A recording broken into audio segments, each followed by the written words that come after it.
क्या आपको पता है कि आपकी आँखें जो आपकी सेहत के बारे में बहुत कुछ बता सकती है? इस वीडियो के अंदर आपको 5 ऐसी कंडीशंस के बारे में बताता हूँ, जिनकी वजह से आँखें मुख्तलिफ तरीके से अफ़ेक्ट हो सकती हैं और वो दिखने में आम लोगों को नज़र आती हैं।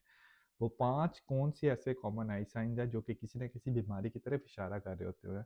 इस वीडियो के अंदर बात करते हैं। नंबर 1 के ऊपर आ जाता है कि आँखों के अंदर पीलाहट का होना या पीलापन का होना। दिखने में लोग कहेंगे आपकी आँखें जो है बहुत ज़्यादा पीली-पीली नज़र आ रही हैं। इसको मेडिकल टर्म्स में जॉन्डिस बोला जाता है और ये जिगर की बीमारी की वजह से भी हो सकती है, हेपेटाइटिस की वजह से भी यानी यरकान की वजह से भी हो सकती है और बाज़ औक़ात बहुत रेयर कंडीशन लेकिन काफ़ी सीरियस कंडीशन जिसे पैंक्रियाटिक कैंसर भी बोला जाता है, बाज़ औक़ात ये उसकी अलामत भी हो सकती है। इसके अलावा और भी इसकी वजूहत हो सकती है लेकिन हमेशा याद रखना चाहिए कि अगर पिलाहट है तो उसकी कोई अंदरूनी बीमारी की वजह से तो नहीं पिलाहट हो रही, तो इसलिए डॉक्टर को ज़रूर चेक करवाना चाहिए। खून के टेस्ट और अल्ट्रासाउंड से बहुत ज़्यादा खतरनाक कंडीशन को रूल आउट किया जा सकता है। दूसरे नंबर पे आता है कि आपकी आँखें आपके जिस्म के अंदर खून की कमी अगर हो तो उसके बारे में भी इशारा दे सकती है, वो कैसे? उसको चेक करने का तरीका क्या होता है जो डॉक्टर चेक करते हैं, वो ये कि आप अपनी जब आईलिड को नीचे करते हैं तो वहाँ पे जो है वो सुर्खी या पिंक नज़र आने के बजाय उसका पेल दिखना यानी सफ़ेद-सफ़ेद दिखना, ये जिस्म के अंदर खून की कमी की निशानदेही कर सकती है। अब खून की कमी की बाकी अलामात क्या हो सकती हैं? कि बहुत ज़्यादा थकावट का शिकार रहना, थोड़े से कदम चलने के बाद साँस का फूल जाना, दिल की धड़कन का तेज़ हो जाना, उसके अलावा जो है वो ऐसे लगना जैसे चक्कर आ रहे हैं, तो ये जो है वो एनीमिया यानी जिस्म के अंदर खून की कमी जिसकी मुख्तलिफ वजूहत हो सकती हैं। इसलिए अगर किसी को इनमें से कोई भी ऐसी अलामात हो तो ज़रूर डॉक्टर को से रुजू करना चाहिए।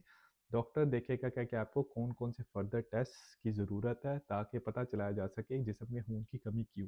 तीसरे नंबर पे आ जाता है कि आँखों का बाहर की तरफ बहुत ज़्यादा उभार होना या ऐसे लगना जैसे बाहर आँखें उभरी-उभरी हुई नज़र आ रही हैं। तो बाज़ औक़ात ये थायराइड की बीमारी, एक ऐसा ग्लैंड थायराइड ग्लैंड जो कि आपकी गर्दन में इधर मौजूद होता है, अगर ये सही तरीके से काम नहीं कर रहा, तो इसकी वजह से ये जो आँखें हैं इस तरह नज़र आती हैं और हाइपरथायरायडिज़्म के डायग्नोसिस के लिए, तशख़ीस के लिए डॉक्टर आपको एक खून का टेस्ट रेकमेंड कर सकता है जिसको थायराइड फ़ंक्शन टेस्ट कहते हैं और इससे इस बीमारी के बारे में पता चल सकता है। उसके अलावा डॉक्टर आपको एग्ज़ामिन भी करता है दूसरे साइंस देखने के लिए।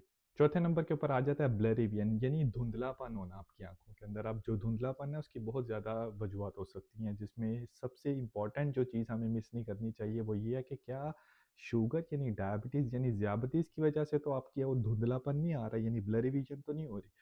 अब होता क्या है जिन लोगों को शुगर की वजह से ये हो तो उनको इसके साथ-साथ जिस्म में दूसरी अलामात भी हो सकती हैं जैसे कि पेशाब का बहुत ज़्यादा आना, प्यास का बहुत ज़्यादा लगना या भूख का बहुत ज़्यादा लगना। इसलिए ज़रूर आपको अपने करीबी डॉक्टर से या अपने ऑप्टिशियन से ज़रूर जो है वो चेकअप करवाना चाहिए। 5वें नंबर के ऊपर आ जाता है बाज़ औक़ात आपने अक्सर देखा होगा कि लोगों की आँखों के बाहर इस जानिब जो है या इधर पीले-पीले निशान मौजूद होते हैं। तो बाज़ औक़ात ये जो पीले निशान हैं इनको ज़ैंथेलैस्मस बोला जाता है और ये जिस्म के अंदर बाज़ औक़ात कोलेस्ट्रॉल हाई होने की तरफ इशारा कर सकते हैं। इसलिए अगर आपको इसमें से कोई भी ऐसी जो है अलामात हों, जो कि मैंने आपको इस वीडियो के अंदर बताई हैं, तो ज़रूर अपने करीबी डॉक्टर से या हेल्थ केयर प्रोफ़ेशनल से इसके बारे में मशवरा करें, ताकि पता चल सके क्योंकि अंदरूनी बीमारी की वजह से आपको ये अलामात तो नहीं आ रही। अगर आपको वीडियो अच्छी लगे तो ज़रूर दूसरे लोगों के साथ शेयर कीजिए और मेरे चैनल को फ़ॉलो और सब्सक्राइब कर लीजिए ताकि आपको ऐसी इन्फॉर्मेटिव एजुकेशनल वीडियोज़ मिलती रहें।